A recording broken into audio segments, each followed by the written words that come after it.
오늘은 토기장이와 진흙이란 제목으로 말씀을 전하겠습니다. 주님이 토기장이고 우리는 진흙이라고 증명할 성경 말씀을 제가 몇 군데를 소개해 드리겠습니다. 창세기 2장 7절에 보면 여호와 하나님이 땅의 흙으로 사람을 지으시고 생기를 그 코에 불어넣으시니 사람이 생명이 되니라. 또 창세기 3장 19절에 아담에게 너는 흙이니 흙으로 돌아갈 것이니라. 이사야 64장 8절에는 그러나 여호와여 이제 주는 우리 아버지시니다. 우리는 진흙이요 주는 토기장이시니 우리는 다 주의 손으로 지으신 것이니이다. 또 로마서 9장 20절에서 21절 말씀은 이 사람아 너희가 누구이기에 감히 하나님께 반문하느냐. 지음을 받은 물건이 지은 자에게 어찌 나를 이같이 만들었느냐 말하겠느냐. 토기장이가 진흙 한 덩이로 하나는 기 있을 그릇 하나는 천 있을 그릇을 만들 권한이 없겠느냐. 그리고 오늘 본문 에레미야서 18장 6절에도 여호와의 말씀이니라. 이스라엘 족속아 이 토기장이가 하는 것 같이 내가 능히 너에게 행하지 못하겠느냐. 이스라엘 족속아 진흙이 토기장의 손에 있음 같이 너희가 내 손에 있느니라 합니다. 마지막 말 너희가 내 손에 있느니라. 성경은 여러 개 써서 주는 토기장이 나는 진흙이라고 말씀했습니다. 사실 이 말씀 속에는 엄청난 메시지를 담고 있다는 것입니다. 짧은 설교 1시간으로는 그 내용을 다 설파하지 못합니다. 그 중에 중요한 3가지만 이야기해 보려 합니다.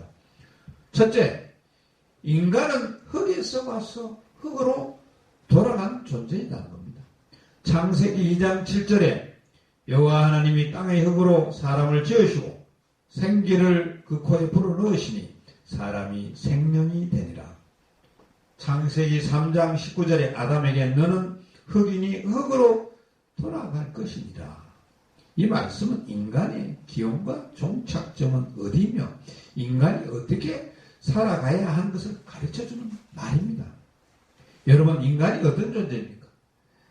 성경은 인간은 흙에서 왔다고 흙으로 돌아가는 존재라고 명확히 말하고 있습니다.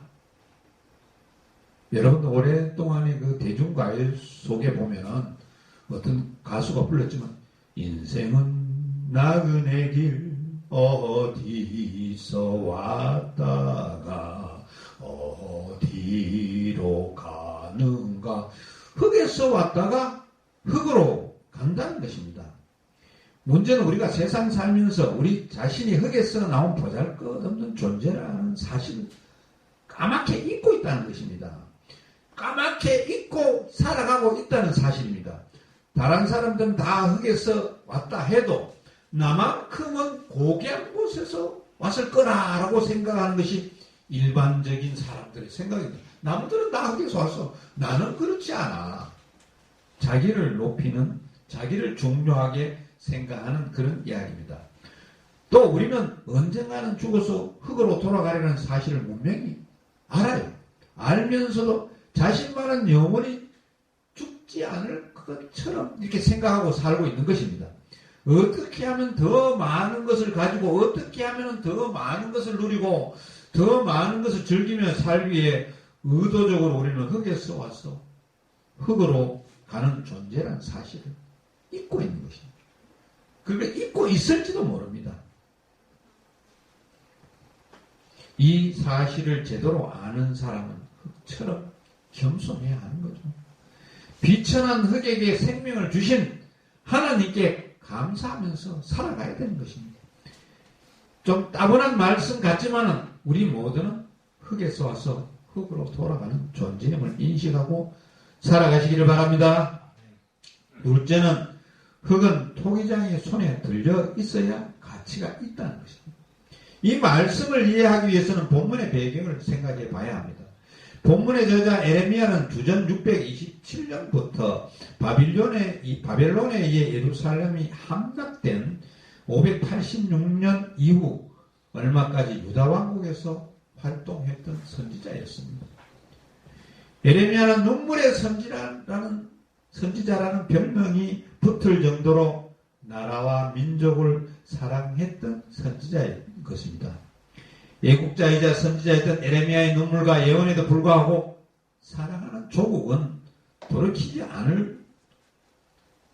않고 하나님께로부터 멀어져 간 거죠. 하나님하고 가까워야 되는데 하나님하고 멀어져 갔다는 거죠. 큰 재앙을 피하기 위해 그의 열렬한 노력은 무익하게 끝나버렸습니다. 예레미야의 마음은 상할 대로 상했던 것입니다. 예레미야의 모든 힘은 빠졌고 소진되고 그의 앞에는 하나님의 심판밖에 보이지 않았죠.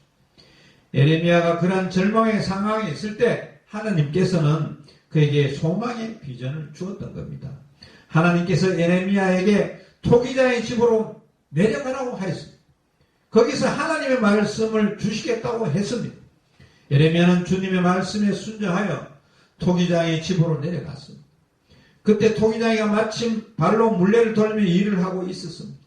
그런데 토기장이는 진흙으로 그릇을 빚다가 잘 되지 않으면 그 흙을 다른 그릇으로 빚었습니다. 예레미야가 그 장면을 보고 있을 때 하나님의 메시지가 임하였던 것입니다. 예레미야 18장 6절 말씀입니다. 여호와의 말씀이니라. 이스라엘 족속아 이 토기장이가 하는 것 같이 내가 능히 너에게 행하지 못하겠느냐. 이스라엘 족속아 진흙이 토기장이의 손에 있음같이 너희가 내 손에 있느니라. 이 말씀이 주는 첫 번째 메시지는 진흙은 토기장이의 손에 들려지지 않으면 가치가 없다는 것입니다. 진흙은 반드시 토기장이 손에 있어야 된다는 이야기입니다. 이것이 바로 진흙의 가치는 토기장이 생각을 받아들이고 토기장이의 생각하는 역량에 따라서 그 가치가 커지고 적어지고 부가가치가 있고 그런 것이 산출된다는 이야기입니다. 들에서는 진흙의 가치를 더하는 것은 그 물질 자체가 아니라 예술적 솜씨이다라고 했습니다. 그렇습니다. 예술적 솜씨인 거죠. 이것을 확인할 수 있는 곳이 미술품 경매장입니다. 미술품 경매장에 나오는 작품들이 평범한 것이 보여요. 보통 사람들이 볼 때는 대단하지 않는 것 같이 보여요. 그런데 그 미술품 경매장에 나오는 물건들이 고가로 많이 팔린다는 겁니다. 고가로. 유명한 작가가 만들었기 때문이죠. 그래서 작품 하나에 수억, 수십억, 수천만 원 이렇게 낙찰된다는 것입니다. 진흙과 같은 우리도 존재 가치가 있으려면은 우리 자신이 토기장이 되시는 하나님의 손길에 우리를 내어드릴 때 우리의 가치는 무제한적으로 상승할 수 있다는 것입니다. 그러나 모든 것을 만들어내는 작가가 하나님이시기 때문이다라는 것입니다. 그런데 문제는 개인이나 국가나 심지어 주님의 몸된 교회까지 주님의 몸된 교회 모두에 어느 정도 되었다 싶으면 하나님의 손길을 거부한다는 겁니다. 우리 자신도 그렇고 교회 기관도 그렇고 어느 정도가 이루어졌으면 거부한다는 것을 지금 이야기하고 있습니다. 예레미야 선지자가 사역할 당시에 이스라엘을 보십시오. 이스라엘 백성은 자타가 인정하는 하나님의 백성입니다. 하나님에 의해서 빚어졌고 하나님의 손 아래 있어야 할 나라였던 것입니다. 그런데 이스라엘이 하나님의 손길을 거부하기 시작했습니다. 마치 사춘기 청소년들이 부모님의 품에서 벗어나려고 하듯이 하나님의 손에서 벗어나려고 했습니다. 오늘 본문 한 장 앞에는 예레미야 17장에 보면은 그들이 안식일을 지키지 않았습니다. 당연히 온전히 예배하지 않았겠죠. 하나님을 의지하지 않았습니다. 바벨론이 침략한다고 하니 애국을 의지하였습니다. 그 외에도 교만하고 우상 숭배하는 등 하나님이 싫어하는 짓만 골라서 하였던 것입니다. 여러분, 여러분을 가장 잘 아시는 분은 누구일까요? 부모님입니까? 안 그러면 형제들입니까? 아니면 친구입니까? 배우자입니까? 물론 그들도 나를 나름대로 잘 알겠지만 여기서 정답은 나를 지으신 하나님이 나를 가장 잘 아십니다는 것입니다. 다윗 시편 139편 1절에서 4절에 하나님과 자신의 관계를 이렇게 말씀했습니다. 여호와여 주께서 나를 살펴보셨으므로 나는 아시나이다. 주께서 내가 앉고 일어섬을 아시고 멀리서도 나의 생각을 밝히 아시오며 나의 모든 길과 내가 눕는 것을 살펴보심으로 나의 모든 행위를 익히 아시오니 여호와여 내 말을 알지 못하는 것이 하나도 없으시니이다 라고 했습니다. 여기 안다는 말은 서로를 완전히 아는 것을 말합니다. 한 히브리어 학자는 이 단어를 영어의 디언킴으로 정의했습니다. 안다는 것은 이꼬르 영혼의 디언킴. 예, 영혼의 디언킴보다 더 가깝고 알 수 있는 게 뭐가 있습니까? 지식을 넘는 완전한 친밀함을 말합니다. 여러분, 영혼의 디언킴이라는 단어를 기억하십시오. 알아야 된다는 거죠. 다윗은 하나님이 자신이 앉고 일어서 나의 생각, 나의 모든 길, 넘는 것, 모든 행위, 혀에 말든 모든 것을 아신다고 했습니다. 쉽게 말하면 우리의 내적, 외적 모든 것이 하나님께 노출되어 있다는 것입니다. 그렇게 진짜 믿음의 사람이라면 나를 완전히 아시는 하나님 손에 들려져 있다는 것입니다. 하나님 손에 들려져 있을 때 그때가 가장 행복한 때고 그때가 가장 가치 있는 시간이라는 것입니다. 여러분들도 이런 가치 있는 시간을 항상 접하는 우리들이 되어야 되는 것입니다. 오늘 우리 모두는 오늘 말씀 토기장이와 진흙이라는 말씀을 들으면서 진흙된 나의 위치가 어디인지 확인해 보아야 됩니다. 그래서 우리는 내 삶의 전체가 하루 24시간이 나에게 주어진 한순간 한순간을 주님의 손에서 살아가는 우리 모두가 되시길 바랍니다. 셋째는 토기장에는 망가진 작품을 버리지 않고 다시 만드신다. 예레미야가 본 토기장에는 잘못 만들어진 그릇을 잘못되었다고 그걸 던져버리지 않았습니다. 아마도 물을 부어서 다시 반죽한 후에 다른 그릇으로 만들었을 것입니다. 이스라엘 역사를 보면 하나님은 망가진 그릇 같은 이스라엘을 바벨론 포로 70년 기간을 통해서 온전한 그릇으로 만들었던 것입니다. 망가진 그릇 같은 존재를 하나님이 다시 만드신 애는 성경에 참으로 많이 나옵니다. 그 대표적인 한 사람을 든다면 야곱을 들 수 있을 것입니다. 야곱이라는 이름의 뜻은 속이는 자, 강탈하는 자입니다. 그는 너무 비뚤어져서 나사 모양 송곳 뒤에도 숨을 수 있다는 말을 누군가 했습니다. 인생에서 결정적인 위기를 맞기 전에 그는 20년 동안 속이고 외삼촌 라반에게 속임을 당하면서 살았습니다. 그때 하나님은 그를 도망갈 곳 없는 구석으로 몰아치셨습니다. 그때까지 야곱은 하나님을 거스리고 속이는 자기 방식을 추구했으나 마침내 패배했습니다. 항복의 길을 가게 되고 항복의 검을 내려놓았습니다. 그리고는 하나님은 그를 사기꾼에서 진실된 하나님의 사람으로 바꾸셨습니다. 토기장이는 완성된 그릇을 만들기 위해서 농로뿐만 아니라 가마의 불을 사용하십니다. 가마의 불은 거치지 않는 그릇은 그 그릇 모양을 유지하지 못합니다. 반드시 가마를 거쳐야 되는 것입니다. 불 속에서는 습기와 불순물이 다 타버립니다. 온도가 올라갈수록 진흙은 더 순수해지고 아름다운 색깔의 토기 무늬가 달궈집니다. 토기장이신 하나님께서 어떤 무늬를 그의 토기에 주시기를 원하실까요? 사도 바울은 그것이 무엇인지 말해줍니다. 로마서 8장 29절에 하나님이 미리 아신 자들을 또한 그 아들의 형상을 본받게 하기 위하여 미리 정하였으니 이는 그로 많은 형제 중에서 마다들이 되게 하려 하심이니라. 로버트 키네의 다음과 같은 시가 있습니다. 너의 길에 불시험이 놓여 있을 때 나의 은혜가 족하여 너의 필요를 채우리라. 불길이 너를 해치지 않으리니 너가 정금같이 되도록 내 안에 찌꺼기를 태울 내 계획일 뿐.